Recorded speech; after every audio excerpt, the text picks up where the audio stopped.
All right, hello wine drinking people. Time for more of what I've had to drink yesterday. And you know, St. Supery is like an old friend. These are wines that, man, we've had in the store for years. The Napa Valley Cabernet. Still, one of the best values for an all-estate bottled wine, family owned.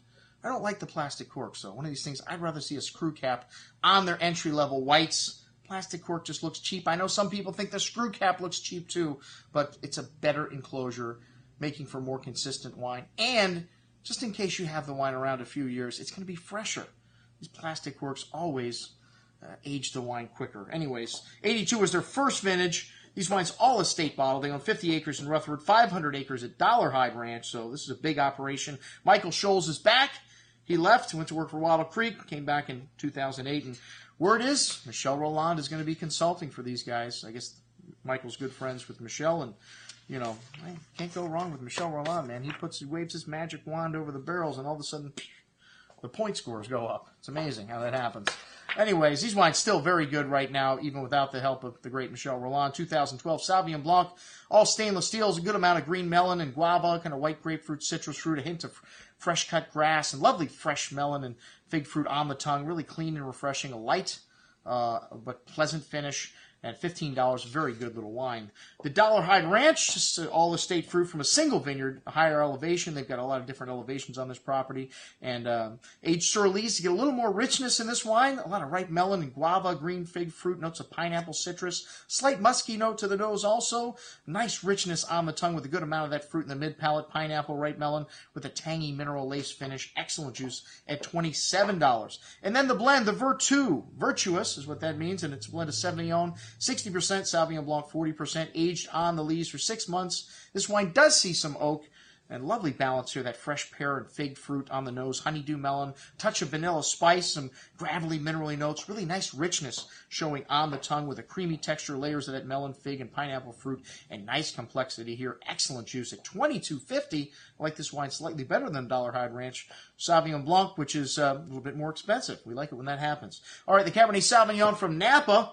A bit of the other four Bordeaux varietals in the blend, but this is mostly Cabernet Sauvignon at 86%. This wine sees 20 months in French oak and a good amount of that dark currant and fresh plowed earth here, along with cocoa and espresso notes, some nice oak spice in the bouquet. A big and chewy Cabernet, this 2010 vintage, a classic in Napa Valley with dark currant and cherry fruit, a nice amount of spice and earth here, very good juice at $25.50. The Elu up next. This wine is an election of the best fruit from each harvest, and it's a blend of 66% Cabernet, 26 Petit Verdot, and 3 Malbec in this 2009 vintage, which is a really nice vintage right now to drink. 2009 showing still some nice baby fat, some lovely juicy fruit, a good amount of that dark cherry and currant berry fruit here with some sweet tobacco spice, dark chocolate, fresh earth, mineral notes, nice complexity on the nose, dark rich fruit on the tongue, the good hand of tannins here, ripe and round, the host of dark spice, sweet tobacco, dark chocolate, clove, really nice complexity all the way through the finish here. Excellent juice at $45. And then the 09 Merlot, which is their Rutherford, from the Rutherford Ranch. This wine is, well, not available in this market till like 2008, so they used to sell at winery only. Dark plum and dark cocoa, fresh plowed earth, notes of espresso, really nice complexity on the nose. This product, and then it's got a really nice big Merlot on the palate, similar to what you get out of Cabernet. Cabernet and Merlot have got similar descriptions in the textbook, but Merlot's more on the front of your palate and not as tannic on the end, and a little more acidity also in this wine, cleaning things up, making it nice and fresh at the end. An excellent Merlot. I want to say Cabernet drinkers Merlot at $48.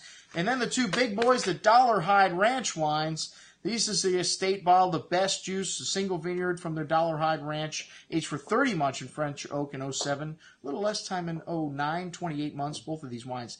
Excellent, though. I like the 09 just a shade more, most excellent. On the second day, it even showed off a little bit more. Why I liked it more, the 07, I don't want to say lost a little, but just didn't improve like the 09 did. Anyways, the 07 has really dense and rich, dark spices, mocha, fresh proud black earth, rich currant, cassis berry fruit, good amount of that dark fruit showing on the palate, really thick and chewy with nice layers here. Tannins are round and ripe, a lovely balance. Some of the things I love about the 07 finish, the balance in those wines with fresh earth and minerality through the finish.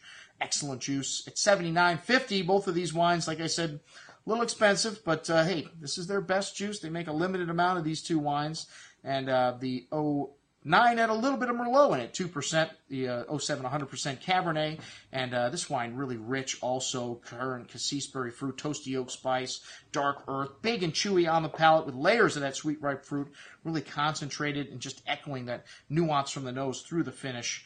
Some dry tannins coming in here. This wine needs a little bit of time, but everything in proportion. Most excellent juice. It's under $100. I mean, there's a lot of stuff in Napa Valley, 3, 4, 5 times the price of this wine. Maybe not 5 times as good for sure. The Moscato, a fast-growing category, but unfortunately not as good as Moscato you're going to find in the Piedmont. That is the homeland for Moscato. But like I said, this is something that's caught on, so almost everybody of any size are making Moscato today because the category is growing so fast. This wine's pretty typical peach fruit, some white floral notes, really pretty bouquet, and some nice sweetness in this wine, but zesty acidity on the finish. I call it the soda pop of wines. Even the kids like it. Well, that's what we had to drink with the folks from St. Supery. I'm your host, Andrew Lampasoni, signing off for the Wine Watch, saying, remember, always drink the good stuff first.